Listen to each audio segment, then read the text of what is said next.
காதலும் சில கேள்விகளும். பாலின சமத்துவத்தை நோக்கி கேள்வி 3. மேரேஜ் ஆகி 6 வருஷம் ஆயிடுச்சு. 2 குழந்தைகள் இருக்கு.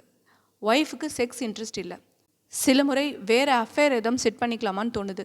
என்ன செய்வது? எப்படி அதை தடுப்பது? ஒரு காதல் ஜோடி, அதில் ஒருவர் அசெக்ஷுவல் என சொல்லிக்கொள்கிறார். அதாவது கலவிக்கான உணர்வோ விருப்பமோ அற்றவர். இன்னொருவர் கலவிக்கான இயல்பான விருப்பங்களுடன் இருப்பவர். ஆனால் இருவரும் காதலிக்கின்றனர். உறவு முறையை ஓப்பன் ரிலேஷன்ஷிப் என வரையறுத்து கொள்கின்றனர். கலவி விருப்பம் கொண்ட இணையர் பிற பெண்களிடம் பேசுகிறார், அளவளாவுகிறார், சந்திக்க செல்கிறார், நேரம் செலவழிக்கிறார்.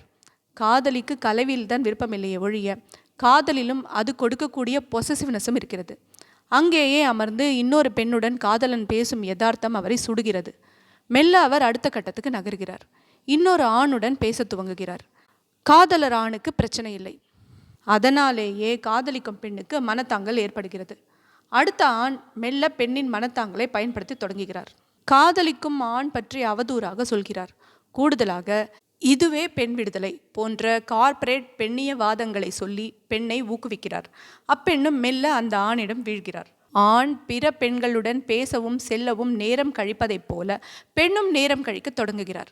கலவி என்பதை தாண்டி பிரச்சனை காதலர் ஆணின் மனப்பாங்கு, தன்மை போன்றவற்றை பற்றியதாக மாறுகிறது. இருவரின் உரையாடல் தன்மையும் மாறுபடுகின்றது. உறவில் விரிசல் ஏற்படுகிறது. சண்டை, சச்சரவு. மறுபக்கம் காதலர் ஆணிடமிருந்து பெண்ணை பிரித்த பிறகு அந்த இரண்டாம் ஆண் மெல்ல பெண்ணுக்கு கலவி ஆசையை விதைக்கிறார்.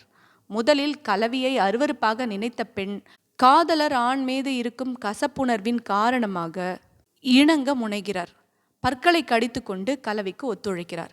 கலவி கொடுக்கும் உச்சம், இன்பம் ஆகியவற்றை விட காதலர் ஆண் கலவிக்காக வேறு பெண்களிடம் நேரம் செலவு செய்ததற்கான பழியுணர்ச்சியே கலவி நேரத்தில் அவரது உணர்ச்சியாக வெளிப்படுகிறது.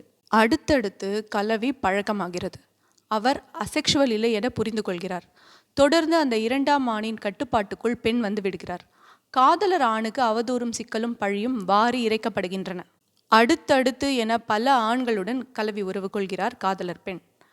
அவர் பிரிந்து சென்ற மனக்லேசத்தில் அகச்சிக்கல் கொண்டு மனோதத்துவ சிகிச்சைக்கு சென்று சரியாகி மீண்டும் பிற பெண்களை தேடி சென்று கொண்டிருக்கிறார் காதலர் ஆண். அந்த காதலர் பெண்ணுக்கும் காதலர் ஆணுக்கும் கலவி தருணங்கள் கிடைக்கின்றன. ஆனால் காதல் தருணங்கள் கிடைக்கவில்லை. ஏனெனில் இருவருக்கும் காதல் இருந்தது ஓரிடத்தில்தான். அங்கு தங்களை தாங்களே ஏமாற்றிக்கொண்டு அவர்கள் எடுத்துக்கொண்ட உறவு நிலையிலிருந்து பிரச்சனை தொடங்கியது. எப்போதும் சொல்வதுதான், இன்னொரு உறவு என்பதை உங்களுடன் ஏற்கனவே உறவில் இருப்பவரிடம் அறிவித்துவிட்டு செய்யுங்கள். அவர் உடன்பட்டால் ஓகே, உடன்படவில்லை எனில் புது உறவுக்கான விருப்பத்தை அழிப்பது நல்லது. ஏனெனில் கலவி என்பது எப்போதும் கலவியாக இருப்பதில்லை. இருவரின் கலத்தலில் எதிர்பாரா ஒரு கணத்தில் இருவரும் இருவரின் மனங்களுக்குள்ளும் நுழைந்து இடம் தேடுவீர்கள். அங்கு கிடைக்கும் இடத்திலிருந்து நிரந்தர இடம் பெறவென தேடத் தொடங்குவீர்கள். நிரந்தர இடத்தில் ஏற்கனவே இருப்பவரின் பக்கம் சம்பந்தப்பட்டவரின் பார்வை திரும்பும். அதுவரையிலான அவருக்கான உறவை ஏமாற்றுகிறோமே என குற்ற உணர்வு கொள்ளும். எனவே புது உறவுக்கான நிரந்தர இடத்தை அளிக்க தயக்கம் கொள்ளும். இடம் தேடும் புது உறவு உங்களின் தயக்கத்தை உணர்ந்துவிடும். பிறகு தான் ஏய்க்கப்பட்டு விட்டதாக உணரும். உங்கள் மீது தன் கோபத்தை கட்டவிழ்க்க துவங்கும். நாம் வாழும் சமூகம் உடைமைகளால் நிரப்பப்பட்ட சமூகம். செல்பேசி தொடங்கி நம் உடைமை ஒவ்வொன்றுடனும் நமக்கு உடைமை உணர்வு, பொசசிவ்னஸ் இருக்கிறது. உடைமைகள் நிறைந்த சமூகத்தில் துரதிர்ஷ்டவசமாக உறவுகளும் உடைமைகளாக கருதப்படுகிறது. மனிதர்களும் உடைமைகளாக கருதப்படுகின்றனர். பொம்மையை பிடுங்கினால் தர மறுத்து பிடிவாதம் பிடிக்கும் குழந்தையின் நிலைதான் காதலுக்கு, கணவனுக்கு, மனைவிக்கு, தந்தைக்கு, தாய்க்கு, மகளுக்கு, மகனுக்கு எல்லாம். ஏனெனில் அந்த ஒவ்வொரு உறவுக்கு பின்னால் ஓர் உடைமை சார்ந்த உறவு இருக்கும். அந்த உடைமை உறவு நாளடைவில் நமக்குள் உடைமை சார்ந்த மனநிலையை உருவாக்கிவிடும். ஒன் ஃபைன் டே இனி இது உடைமை சமூகம் இல்லை, பொது உடைமை சமூகம் என அறிவித்து எல்லா சமூக உறவுகளையும் மாற்றிவிட்டாலும் கூட அதுவரை உடைமைகளுக்கு பழகியிருந்த மனநிலை உடனே மாறிவிடாது, காலம் எடுக்கும். இந்த நிலையில் மனைவியிடம் இருக்கும் உரிமை மற்றும் உடைமை உணர்வை வேறு ஒரு உறவு அல்லது கலவியின் போது இழந்து விடுவோமோ? அப்படி இழந்துவிட்டாலும் அத்தகைய வேறு உறவை நம்முடன் கொண்டிருப்பவருக்கும் நம்மை சார்ந்த உடைமை மனநிலையோ பொசசிவ்னஸோ வராதா? வரவில்லை என்றால் நாம் அவர் மீது பொசசிவ்னஸ் கொள்ள மாட்டோமா? எனவேதான் இத்தகைய உறவுகளின் சிக்கல்கள் நேருகின்றன. மனைவிக்கு காமத்தில் விருப்பமில்லை, ஆகவே நீங்கள் வேறு உறவுக்கு போவதாக இருந்தால் முதலில் சொல்லி இருக்கும் உதாரணத்தை யோசித்து பாருங்கள். நீங்கள் வேறு உறவு செல்வதில் வெதும்பி உங்களின் மனைவி வேறு உறவுக்கு செல்ல நினைத்தால் நீங்கள் என்ன முடிவெடுப்பீர்கள்? பொதுவாக குழந்தை பிறப்பு பல வருட வாழ்க்கையாவும் கலவியை ஒரு சடங்கு பூர்வ நிகழ்வாக மாற்றும் சூழல் அதிகம்தான். இன்னும் சொல்ல போனால் இன்றிருக்கும் வேலைப்பளு மற்றும் சமூக அழுத்தம் ஆகியவற்றால் ஏற்படும் அலுப்பு கலவி என்றே தனியாக ஒரு பிரச்சனை உண்டு. கலவி விருப்பமற்ற மனைவியிடம் கலவியை எப்படி எதிர்பார்ப்பது? கட்டாயப்படுத்தவும் கூடாது. மனநல அல்லது குடும்ப நல ஆலோசகர்களை இருவரும் சென்று பாருங்கள். குறைந்தபட்ச கலவி விருப்பமேனும் நிறைவேற்றப்பட வேண்டிய சூழல் குடும்பத்துக்குள் இருக்க வேண்டிய அவசியத்தை அவர்கள் உங்கள் மனைவிக்கு புரிய வைப்பார்கள். அதே போல குடும்ப சுமை, குழந்தை வளர்ப்பு, தளர்ந்து போகும் உடல், மனோரீதியாக மூப்பெய்துதல் போன்றவை பெண்ணுக்கு நேர்ந்தால் நாம் டார்சான் போல அடுத்த வேட்டைக்கு இறங்க வேண்டும் என்ற அவசியமும் இல்லை.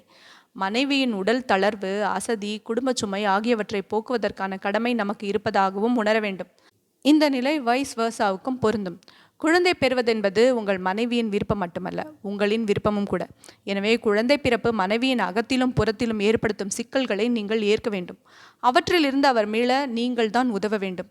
இருவருமாக பேசி தீரும் காதலையும் கலவி விருப்பத்தையும் மீட்பதற்கான வழிகளையும் வாழ்க்கை முறைகளையும் உருவாக்க முயலுங்கள்.